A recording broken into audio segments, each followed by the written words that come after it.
Di tengah hiruk-pikuk kota Makassar, sebuah rencana besar sedang memicu gelombang protes dari warga. Pembangunan pembangkit listrik tenaga sampah atau PLTSA yang dijanjikan jadi solusi sampah kota, justru menimbulkan kekhawatiran mendalam di kalangan masyarakat. Warga yang tinggal di sekitar lokasi proyek menilai keberadaan PLTSA melanggar prinsip keadilan ekologis.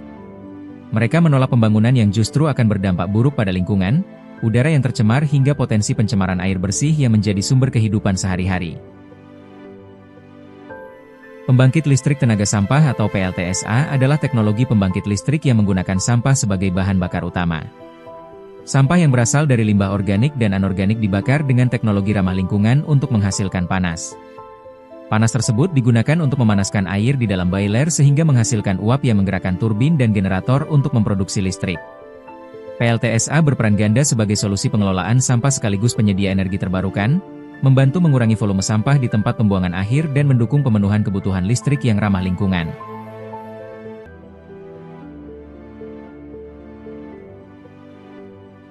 Oke, jadi kita di sini sebagai warga masyarakat Mula Baru sama Tamalalang, kebetulan pemukiman kita ini sangat dekat dengan rencana pembangunan PLTSA.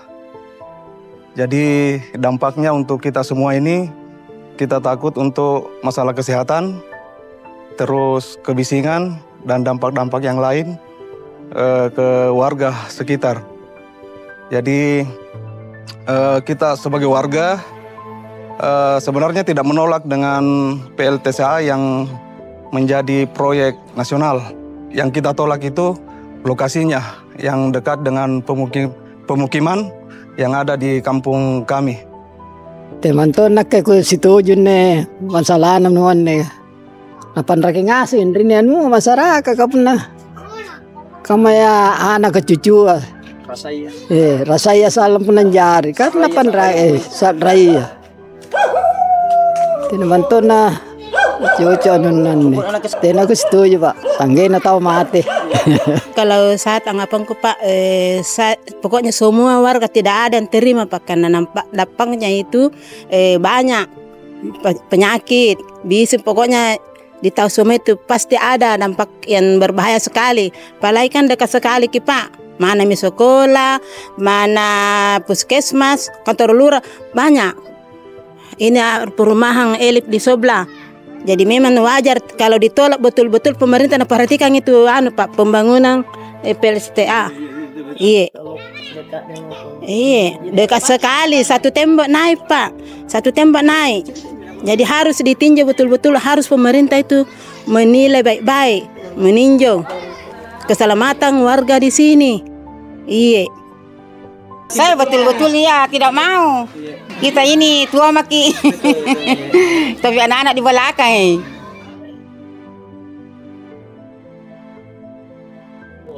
Iya, sumur bor semua.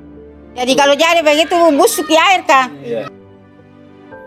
Saya warga Tamalalang menolak lokasi pembangunan PLTSA yang ada di dekat kampung kita.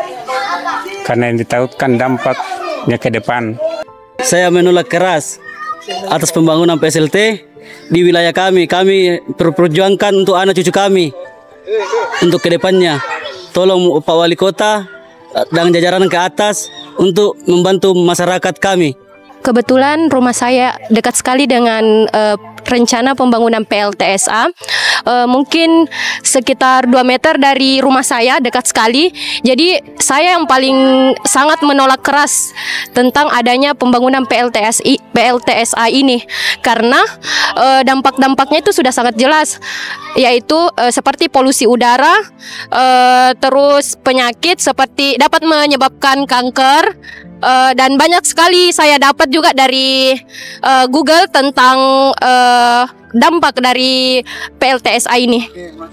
Kebetulan di sini ada TK, SD, SMP sama SMA yang dekat dengan proyek pembangunan ini dan akan mengganggu paling tidak kebisingan dan dampak yang lain pada saat proses belajar mengajar.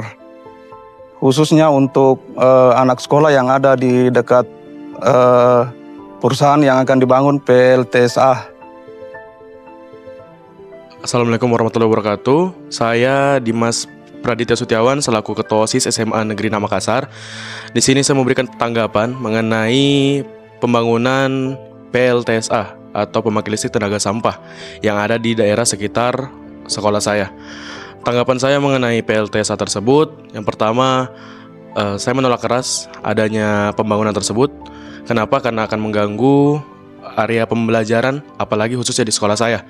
Yang kedua, dampak negatif dari lingkungan sekolah pasti akan dari lingkungan PLTSA pasti akan terdampak di warga-warga sekitar juga, seperti lapangan pekerjaan, seperti warung makan, apalagi sekolah saya. Maka dari itu saya menolak adanya pembangunan PLTSA karena pasti pembelajaran yang dilakukan di sekolah saya akan berdampak, entahkah itu bau dari PLTSA-nya, entahkah itu kebisingan ataupun keributan dari PLTSA-nya, ataupun hal-hal lainnya yang membawa negatif. Maka dari itu, terus terang saya menolak adanya pembangunan pembangkit listrik tenaga sampah di lingkungan atau di sekitar wilayah dari SMA Negeri Makassar. Cukup sekian, terima kasih. Warga menggambarkan betapa dekatnya fasilitas pembakaran sampah dengan sekolah, perumahan, dan kantor pemerintahan. Cerobong asap dari pembakaran itu diperkirakan mencemari udara dalam radius 1 km, dan ancaman polusi menjadi kenyataan yang memilukan. Assalamualaikum, nama saya Haji Akbar Adi. Kebetulan saya di sini sebagai Ketua RW 5 Mula Baru, sekaligus penggerak masyarakat tentang geram. Jadi saya ini pembentuk salah satu ketua geram yang dimana terdiri di dalamnya beberapa teman-teman baik dari Mula Baru, Tamat Lalang, Akasia, sama Alamanda. Jadi terbentuknya suatu gerakan ini atas adanya sesuatu yang ada di kampung kami, yang itu adalah pembangunan PLSTA, yang dimana di dalamnya tanpa melibatkan masyarakat. Jadi awal mulanya itu terjadi tiba-tiba pada saat di bulan puasa di 2025 ini, ada beberapa tim dari teman-teman dari PT SUS yang menginfokan kepada kami bahwa di tempat ini akan diadakan pembangunan PLSTA.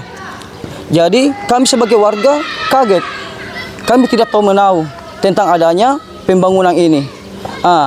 Dari sinilah kami bersama teman-teman yang lain saling berkomunikasi, saling tanya jawab. Akhirnya muncullah keinginan bersama-sama bagaimana kalau kita coba mengumpulkan warga untuk kita tanya-tanya bagaimana tanggapannya.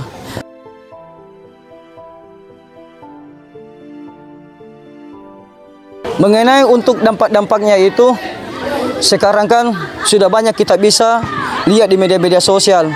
Kita ini secara awam saja menanggapinya bahwa yang namanya sampah akan timbul namanya bau.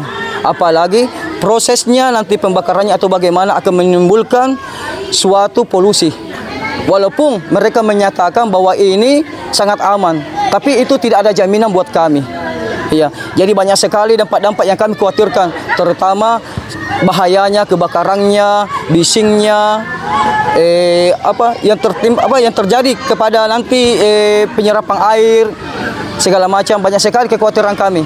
Intinya kami sangat menolak ini adanya terjadinya bila terjadi di kampung kami ini masalah pengolahannya, karena yang betul-betul dampaknya kami sangat takutkan sekali.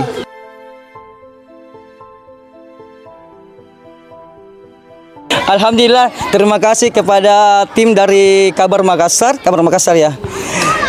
Kabar Makassar sendiri sudah melihat secara langsung, sudah mengetahui bagaimana jarak antara tempat pengolahan dengan pemukiman yang ada di sini. Itu tidak lebih daripada 1,5 meter. Satu pagar, bahkan satu tembok kami duai. Mungkin adik-adik bisa lihat sendiri. Ya, bisa disaksikan sendiri bagaimana jaraknya itu. Mudah-mudahan harapan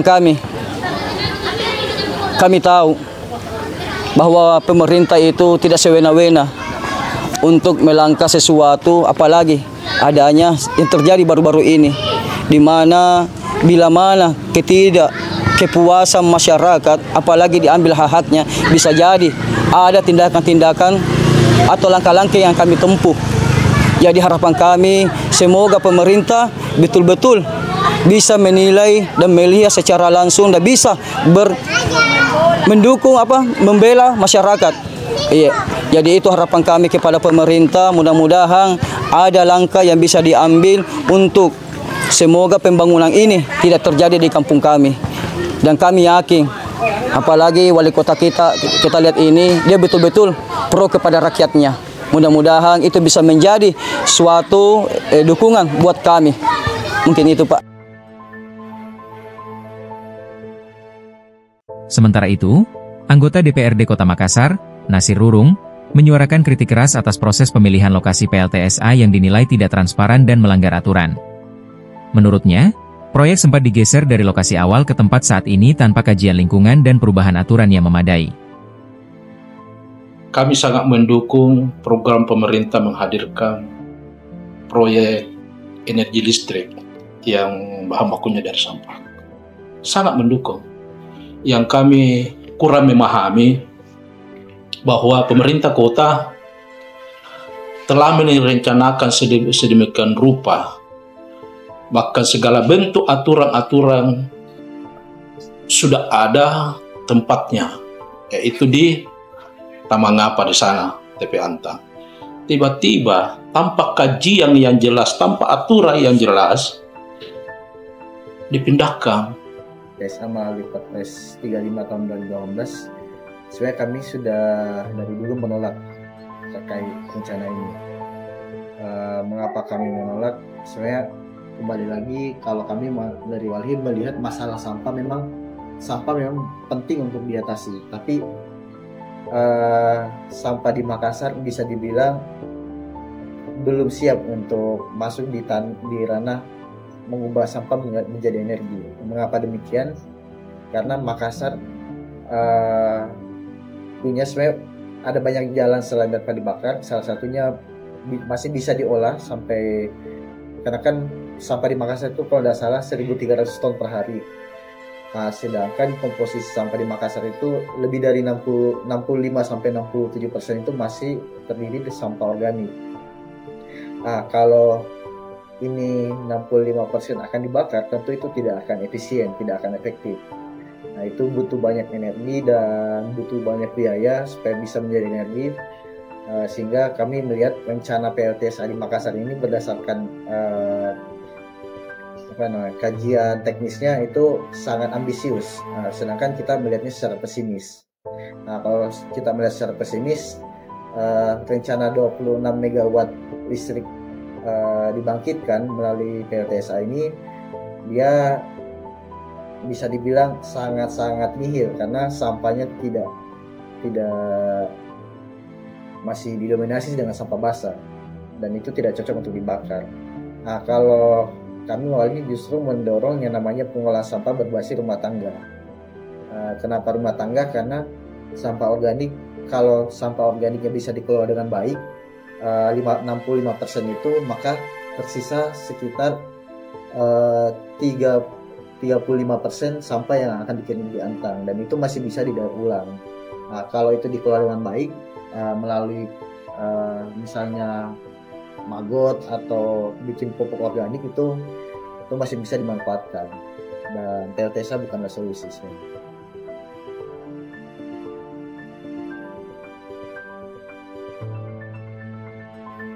Itu yang membuat saya seringkali bersuara, apa yang melatar belakangi pemerintah kota semena-mena pindahkan pada hal regulasi yang sudah ada, seperti studi kelayakan, perwali, andal, itu sudah semua ada di TPA Manggala. Perlu diketahui bahwa dari 15 kecamatan yang ada di Kota Makassar ini, itu sangat jelas semua RT RW-nya, di mana persampahan, di mana industri, di mana pergudangan. Ini sudah baku, sudah sangat baik. Kenapa mesti hadirnya PSL ini seperti sebuah barang-barang yang seenaknya mau saja dipindahkan? Padahal harusnya berdasarkan aturan yang ada. Coba dibayangkan, menurut informasi bahwa di sana itu belum ada andal, belum lengkap segala perizinannya. Itulah yang mendasar belakangi akhir-akhir ini saya sering kali mengatakan bahwa perlu sedikit dikasih sebuah vitamin para oknum ini yang mau menggeser ke sana sehingga akal sehatnya itu hadir. Kenapa saya katakan hadir akal sehatnya? Coba dibayangkan ya. Kira-kira kalau sampah diangkut di sana bertepatan dengan mobil-mobil angkutan barang itu terontong. Kita masuk di Talasa City di kiri, masuk terowongan, di situ tuh macet. Itu yang pertama. Belum lagi yang dari Tallo ini, sampah ini masuk di Kursi Harja terus kan ini. Kira-kira bagaimana nih kita mau lihat apa Makassar ini kalau mobil sampah ini bertebaran di mana-mana? Itu yang perlu sebenarnya kita pikirkan sama-sama. Makassar ini sudah bagus. Jangan sampai ini sampah yang menjadi sebuah pemicu baru. Olehnya itu saya minta kepada pemerintah ditinjau ulang itu penempatan PSL yang ada di Tamalandrea. Ya, itulah yang kami belum pahami. Karena sampai hari ini yang memenuhi kriteria hanya di Manggala, di TPAT. Kemarin saya bicara salah satu di Dinas Perhubungan dan ada andal. Belum ada. Yang ada andal itu yang ada di Manggala. Olehnya itu saya minta kepada pemerintah lengkapi dulu semua perizinan yang dibutuhkan oleh rencana hadirnya PTSL ini untuk lakukan kegiatan. Perusahaan PT SUS, kami menemukan ternyata di sana itu dari segi lokasi itu sudah sangat tidak layak. Jadi klaim lokasi layak di sana itu sangat dipaksakan dan manipulatif. Mengapa demikian? Karena lokasinya sangat dekat atau bisa dibilang bertetanggaan dengan penduduk. Ada ribuan penduduk di sana. Kami mencatat ada lebih dari 5.000 penduduk di radius kurang dari 1 km. Ini terdiri masyarakat Kampung Mula Baru, masyarakat Perumahan Alamanda, dan masyarakat Tamalaklang, dan di dekatnya lagi ada Perumahan Akasia. Itu sangat dekat, dan melihat dari kajiannya mereka dan kajian di tempat lain, PLTSA ini ya memang meskipun mereka mengatakan akan ada pengolahan limbah, akan ada baku mutu emisi, tapi kalau lokasinya sangat dekat begitu dengan nilai polutan atau polusi meskipun masih mencapai target ambisius, misalnya baku mutunya PM 2,5 itu 0,1 misalnya contoh. Kalau itu angkanya masih dianggap di bawah baku mutu, tapi lokasi yang sangat dekat dengan pemukiman itu membuat masyarakat menjadi lebih rentan. Jadi idealnya PLTSA ini butuh buffer zone atau butuh zona penyangga supaya tidak langsung berinteraksi dengan masyarakat, entah itu pada saat proses pembangunan dan produksi, karena itu jelas akan sangat mengganggu kehidupan yang ada di sana. Dan dari sisi lain, kami juga melihat pengujian baku mutu awal, ternyata mereka di sana masih menguji baku mutu standar dari sisi intinya ada satu baku mutu yang sangat-sangat penting, yaitu gas buang mengenai dioksin. Gas buang dioksin ini akan sangat sulit dibandingkan dengan angka yang memang tidak dideteksi dari awal. Jadi mereka tidak menguji kadar dioksin di tanah saat ini, kadar dioksin di air dan kadar dioksin di udara. Nah, seharusnya itu menjadi kajian awal supaya kita bisa melihat perbandingan nanti. Nah, karena dioksin ini merupakan salah satu senyawa yang bisa menyebabkan kanker bagi masyarakat jika terpapar dalam jangka waktu yang sangat lama. Nah, itu yang sangat disayangkan dalam AMDAL-nya. Dan kemudian dari segi kajian terlibatan masyarakat, di sana itu masyarakat merasa sangat ditipu karena penentuan lokasi PLTSA dari awal tender hingga memenangkan tender itu ternyata masyarakat tidak dilibatkan. Perusahaan selaku pengaju atau yang mengajukan tender di pemerintah kota itu secara sepihak menentukan lokasi di Kelurahan Bila sebagai tempat tanpa ada konsultasi sebelum menentukan lokasi. Jadi pada saat memenangkan lokasi, dia seolah-olah mengatakan kalau ini sudah barang jadi. Padahal masyarakat seharusnya dari awal sejak menentukan lokasi, sejak membeli lahan, mereka seharusnya minta izin kepada masyarakat. Alhasil itulah kenapa banyak masyarakat menolak, mayoritas masyarakat menolak karena memang dari awal prosesnya sangat tidak transparan dan cenderung memaksakan harus ada di situ setelah sampai pada tahap ini.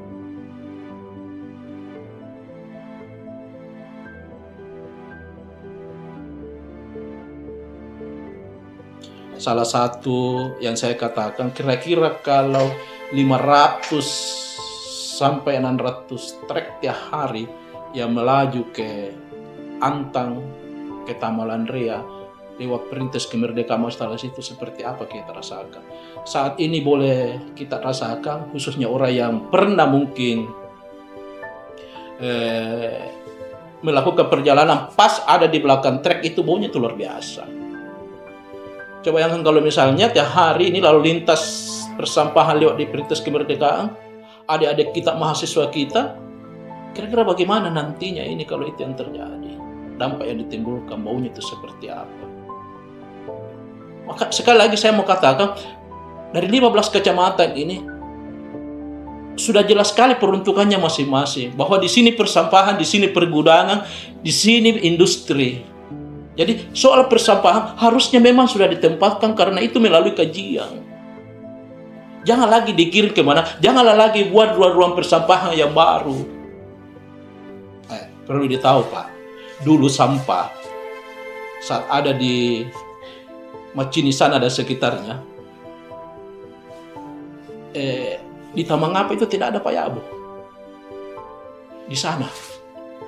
Sekarang ketika ini pindah ke Tamalan Rea, yakin dan percaya ada kurang lebih 600 payabu juga hijrah ke sana karena memang di sana hidupnya. Berarti kita buat suatu pemukiman-pemukiman kumuh lagi kalau itu yang terjadi. Kalau dipindahkan berarti hadir pemukiman kumuh lagi. Contoh yang ada di Tamangapa, semua pemukiman-pemukiman kumuh di sana itu lahir di seputaran TPA, hampir kurang lebih 600 kakak. Itu yang kita mau lihat di Tamalan Rea di sana. Tamalan Rea di sana sudah bagus pus ekonominya, tumbuh dengan baik. Perlu kita tahu bahwa salah satu penghambat ekonomi di Kelurahan Tamangapa di Mangga adalah TPA. Apakah kita mau lakukan hal yang seperti itu lagi di kecamatan lain, di kelurahan lain? Saya pikir sebagai warga Makassar tidak ada yang inginkan seperti itu.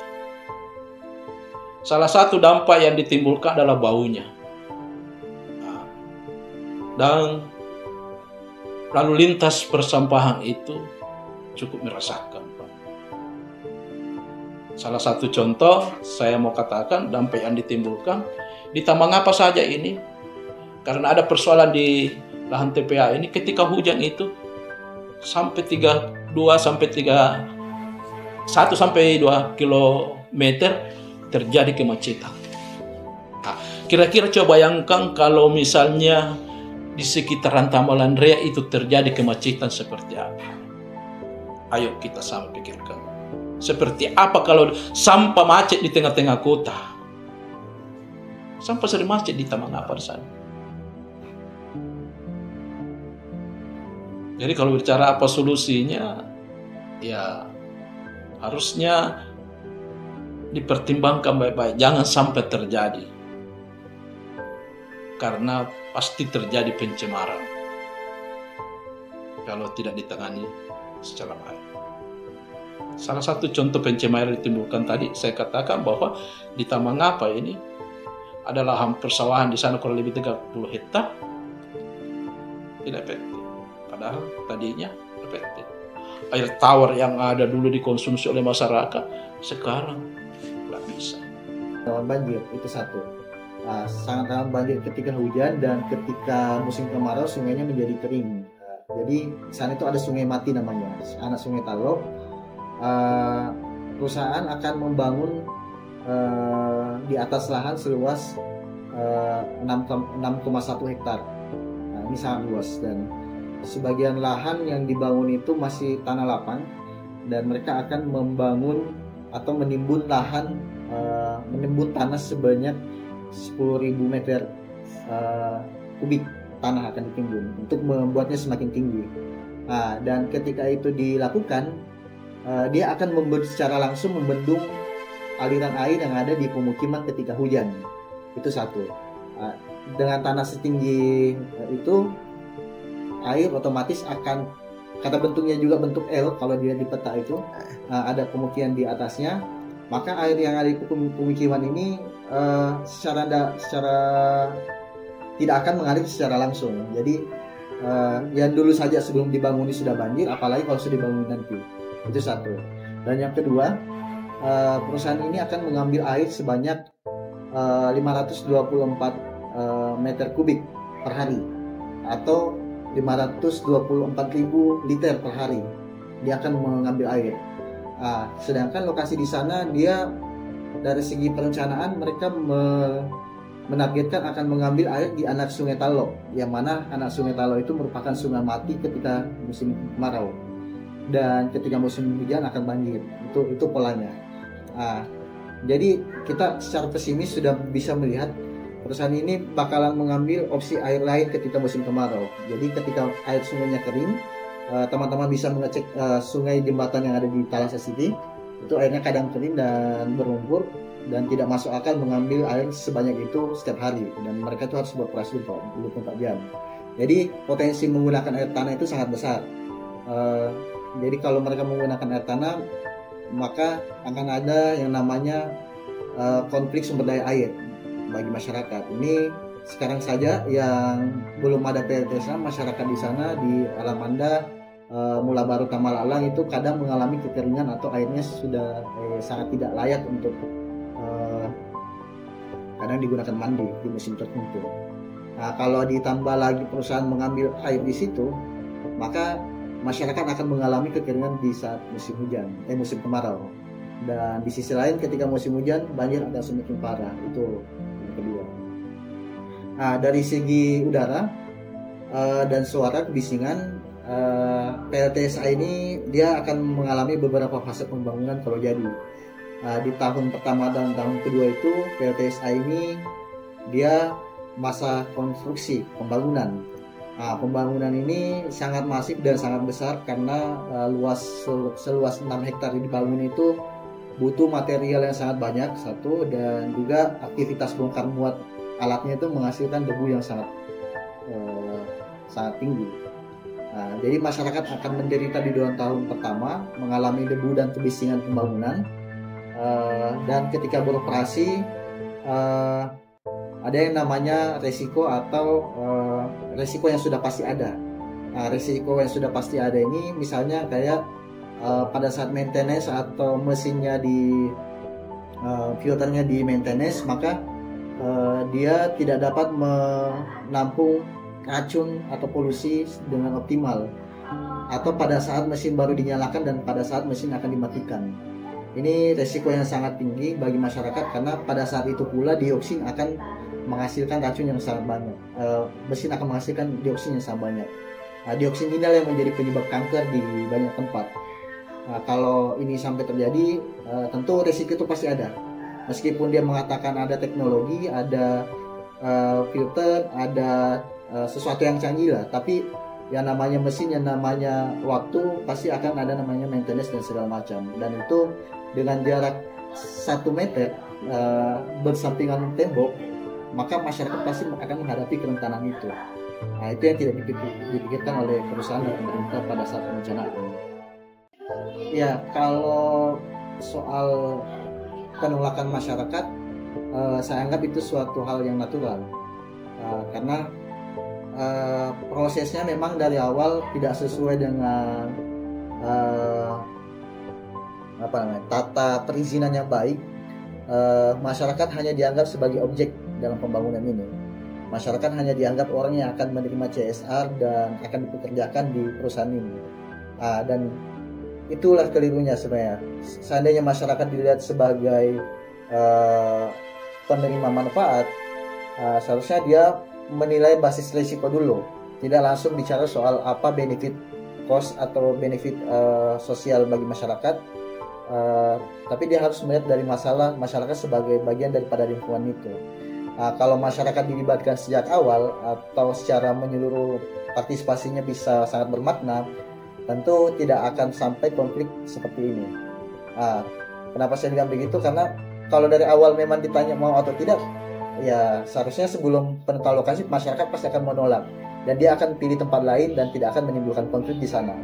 Itu intinya. Jadi untuk saat ini solusinya ya pemerintah dan perusahaan harus mendengarkan keinginan masyarakat. Kalau masyarakat minta dipindahkan, ya dipindahkan. Itu sudah permintaan masyarakat. Jadi jangan sampai ini tetap dipaksa dan di kemudian hari menganggap ini bukan salah perusahaan, ini karena masyarakat apa segala macam. Sebenarnya masyarakat dari dulu menolak pada saat mereka mengetahui informasi ini. Cuman itulah yang perlu didengar. Kalau lokasinya dipindahkan, maka masalah bagi masyarakat mungkin itu dianggap selesai. Ya intinya apa keinginan masyarakat itu yang menjadi kunci. Kalau masyarakat menolak, ya mau tidak mau memang harus dipindahkan. Ya ini termasuk salah satu manipulasi informasi dari pihak perusahaan. Dia melihat ini dari angka, tapi masyarakat meskipun entah berapapun meter jaraknya itu, ya memang faktanya 1 meter, tapi perusahaan itu harusnya menilai dari segi dampak. Kalau dari pendekatannya dari segi dampak dan bukan administrasi, bukan kepemilikan lahan, seharusnya perusahaan sudah bisa memprediksi meskipun itu jaraknya sampai 50 meter dan ini parahnya 1 meter, maka dia harus melihat risiko itu. Kalau ada risiko itu harusnya perusahaan tidak melihat wilayah proyek itu hanya wilayah yang mereka beli. Harusnya dia melihat wilayah proyek itu berdekatan dengan apa? Berdekatan dengan sekolah, berdekatan dengan pemukiman, berdekatan dengan lalu lintas publik, malah juga dekat dengan bandara.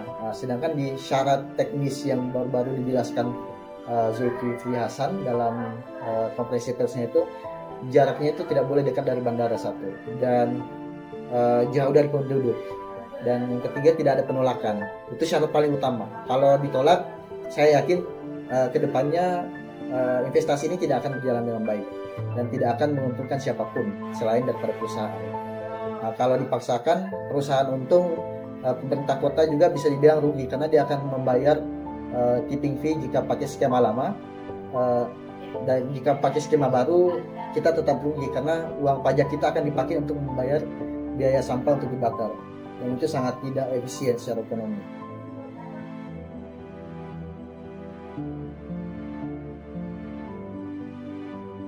Jadi sebenarnya salah satu solusi yang kita berikan masyarakat ini sebenarnya harusnya pemerintah kota mendengarkan masyarakat. Kalau memang masyarakat di sana menolak, ya kita harus terima, Pak. Saya juga secara pribadi mengatakan bahwa harusnya pemerintah mengkaji ulang kebijakan yang merencanakan. Harusnya pemerintah harus kaji ulang baik-baik. Jangan menimbulkan suatu persoalan ketika terjadi pemindahan hal yang seperti ini. Contoh, begitu besarnya riak-riak atau tantangan pemerintah yang akan dilakukan kalau dipindah. Kenapa sih sekali tidak dipindahkan kepada yang sudah direncanakan? Kenapa saya katakan terlalu pro kepada Manggala karena memang di sana sampah. Yang kedua, hadirnya TPA yang ada di Tamangapa di Manggala ini, ada sekian hektar tanah ini yang tadinya produktif menjadi non produktif. Dulu di sana ini ada kurang lebih, sekarang ini yang terjadi ya, saya mau katakan bahwa ada kurang lebih 30 hektar ini tadinya lahan pertanian produktif, tapi hadirnya TPA ini menjadi tidak produktif. Air lindi berada di mana-mana. Air lindi. Siapa yang akan perbaiki ini wilayah? Saya dengar kemarin bahwa hadirnya industri ini bisa memperbaiki lingkungan. Olehnya itu saya berharap dengan kehadirannya PT Sel ini di Makassar itu mampu merubah wajah daripada TPA menjadi lebih baik. Kami bisa ambil contoh salah satu di Surabaya sana, ada pembangkit listrik di sekitar TPA, luar biasa tertatanya wilayahnya itu. Kami mendapatkan hal yang seperti itu. Jangan diadakan pembiaran, kasihan tanah-tanah warga yang tadinya produktif menjadi tidak produktif. Olehnya itu saya minta kepada pemerintah, hadirlah memperbaiki lingkungan yang ada sekitar TPA. Karena kalau tidak, ya jangan sampai terjadi lagi kerusuhan-kerusuhan, padahal penyebabnya itu adalah pemerintah. Inilah yang semua yang harus diantisipasi. Jangan nanti ada lagi demo, baru kita bangun. Harusnya kita harus jawab dulu semua kemungkinan-kemungkinan yang terjadi ketika kita berbuat ini, kita harus jawab sebelum terjadi. Itu yang saya. Ya, solusi untuk masyarakat ya. Ya kalau untuk masyarakat dia pasti mereka akan masih bersatu. Rasa solidaritas masyarakat itu sangat kuat dan tidak bisa dinilai dengan rupiah. Itu yang pertama harus dicatat. Permintaan untuk pemindahan lokasi dan ya memang betul mereka tidak menolak proyeknya karena di sana terdapat berbagai macam latar belakang, ada bekerja di pemerintahan, ada sebagai aparat, ada sebagai aparatur kelurahan, dan mereka di sana sebenarnya dalam lubuk hati mereka sangat mendukung yang namanya pembangunan. Cuman mereka merasa tidak adil. Mereka merasa selama ini mereka membayar pajak untuk sesuatu yang merugikan mereka. Jangan sampai rasa sakit hati itu menjadi bom waktu bagi pemerintah ataupun bagi siapapun. Karena ketika mereka merasa tidak adil, tentu kita tidak bisa memprediksi apa yang akan terjadi selanjutnya. Bisa jadi mungkin eskalasi konfliknya akan semakin meningkat dan akan banyak korban yang akan timbul. Nah, itu yang perlu dicatat. Sudah.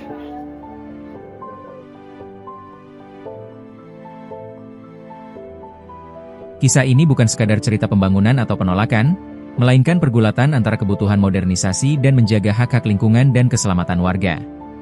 Sebuah pertanyaan besar tersisa. Bagaimana Kota Makassar akan menemukan jalan tengah yang adil dan bijak dalam menghadapi tantangan pengelolaan sampah yang semakin kompleks?